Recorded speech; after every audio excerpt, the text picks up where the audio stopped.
కోపం, బాధ, ఆవేశం ఇందులో ఏదొచ్చినా సరే ముందుగా ఫ్యామిలీ మెంబర్స్ మీదో లేదంటే లైఫ్ పార్ట్నర్ మీదో చూపించేదాన్ని.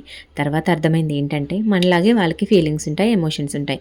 మన బాధలన్నీ తీసుకువెళ్ళి వాళ్ళ మీద రుద్ది మనకున్న రిలేషన్‌షిప్‌ని చెడగొట్టుకోవడం కన్నా మన బాధలు మనమే పర్సనల్‌గా తీర్చుకోవడం బెటర్ అని నాకు అర్థమైంది. ఇంకొకటి, ప్రతి మనిషికి బాధని చెప్పుకోవడానికి ఒకరుంటారు. కానీ ఆ ఒకరు ఏదో ఒక రోజు మనల్ని ఛీ అనకముందే మన బాధలు వాళ్ళకి చెప్పడం ఆపేయాలి. అదేంటి బాధలు చెప్పుకోవడానికి ఒక్కరైనా లేకపోతే ఎలా అనిపిస్తుంది కదా! ఉంటారు. ఒకరుంటారు. వాళ్ళే ఎవరో తెలుసా? భగవంతుడు. మన కష్టాలైనా, బాధలైనా, సుఖాలైనా అన్నీ ఆయనతోనే చెప్పుకోవాలి. కొట్టరు, తిట్టరు, అవమానించరు. మనం ఏదైనా తప్పు చేస్తే శిక్షిస్తారు. అది కూడా కర్మ రూపంలో. అదెందుకు? మనల్ని ఇబ్బంది పెట్టాలని కాదు. మనం ధర్మ మార్గం ఎంచుకొని మంచి దారిలో నడవడానికి. నా ఉద్దేశంలో బతకడం అంటే బాగా బతకడం కాదు. భగవంతుడు మెచ్చేలా బతకాలి.